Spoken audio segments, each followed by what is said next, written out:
Hari ini saya mau bicara mengenai gereja. Ya, karena kita ini semua gereja Tuhan. Memang namanya GKI, tapi yang sebenarnya kalau dimaksud dengan gereja itu bahasa Amerikanya itu eklesia. Artinya orang-orang yang dipisahkan dari dunia itu dihimpunkan bersama-sama di dalam satu tempat seperti ini. Tetapi kita karena warga negara Republik Indonesia, kita harus mendaftarkan diri ke Departemen Agama. Tapi sebenarnya kita ini ya ada lagi warga negara kita yang lain, yaitu warga negara sorga.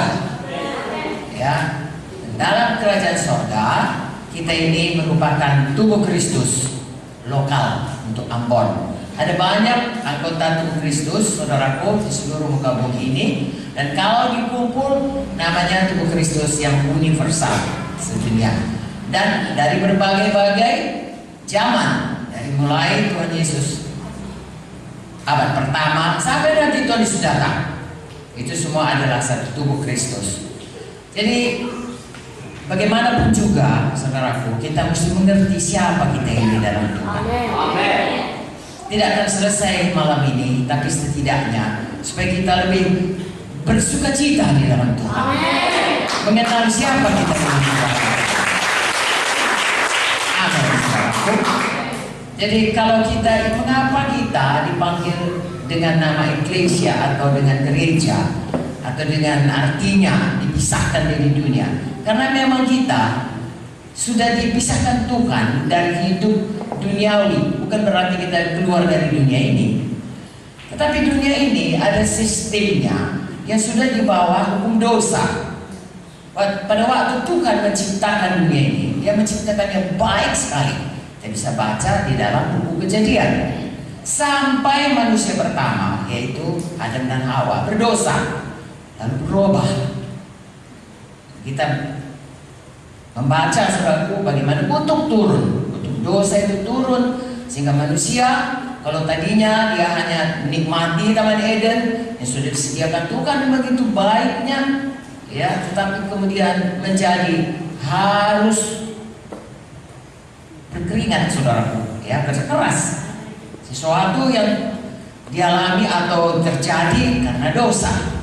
Dan seterusnya generasi demi generasi sampai kepada kita ini. Jadi dunia, orang-orang yang tidak mengenal Tuhan bertanya, kalau memang Tuhan itu baik, kenapa ada bencana, kenapa ada tsunami, kenapa ada orang bersinggungan, kenapa ada mutilasi, kenapa ada orang memperkosa dan lain sebagainya, mencuri, korupsi. Nah, saudaraku, walaupun Tuhan baik dan Dia pada awalnya menciptakan manusia, tetapi kemudian manusia diberi kehendak bebas untuk patuh kepada Tuhan dengan kehendak bebas, karena manusia itu bukan robot. Tuhan tidak suka, saudaraku, kalau manusia itu patuh kepadanya seperti robot. Jadi Tuhan berikan kehendak bebas seperti Adam dan Hawa. Semua buah batang kayu boleh kau makan kecuali yang satu. Pilihlah untuk patuh kepada Tuhan. Amen. Tetapi ada yang tidak patuh, saudaraku. Makanya kita melihat dosa merajalela di mana-mana, dan ada akibat dosa dan ada kutuk dosa. Roma 3:23 berkata, semua manusia sudah berdosa. Mulai dari Adam, kodrat manusia, kesukaan manusia itu tidak usah belajar. Begitulah sudah dosa itu memperhamba manusia. Sehingga dari kecil pun, saudaraku, marah itu dosa. Anak-anak tahu marah, saudaraku. Lambat sedikit diganti pokoknya menjerit sekuat-kuatnya. Dia nggak peduli mamanya banyak kerjaan, enggak. Memang dia belum bisa ngomong, tapi setidaknya dia bisa sabar, ya, karena kasih itu sabar. Tapi dia tinggal di situ, ya, mempunyai dorongan, ya, untuk itu. Itulah akibat dosa. Itu sebabnya ada sistem dunia ini yang sudah jatuh pada dosa, menjadi hamba dosa. Karena kepada siapa kita patuh, kita menjadi hambanya. Adam Hawa patuh kepada suara setan. Tuhan bilang jangan makan, setan bilang makan, boleh. Dia turut setan, maka dia hamba dosa. Sampai sekarang kepada kita oleh satu orang. Roma 5:17 berkata demikian. Karena satu orang, kita pun semua sudah ikut-ikutan berdosa. Lalu kemudian Kemudian saudaraku, upah dosa itu maut. Roma 6:23. Karena di surga itu gak ada dosa. Selama dosa itu belum diselesaikan, maka manusia dunia ini, semua manusia dunia ini, ujungnya harus ke neraka. Upah dosa maut. Tapi pada ayat yang sama, Roma 6:23 berkata, tapi kasih karunia Tuhan adalah hidup yang kekal dalam Yesus Kristus. Sebab begitu besar kasih Allah kepada dunia ini, sehingga barang siapa yang disedia memberikan anaknya yang tunggal, siapa yang percaya kepadanya tidak binasa, tapi beroleh.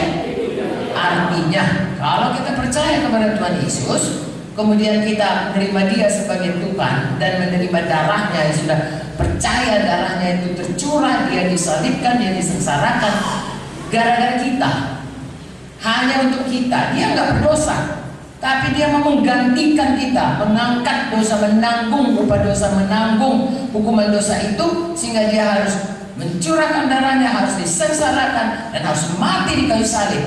Bukti Ibrani berkata, tanpa darah tidak ada pengampunan dosa.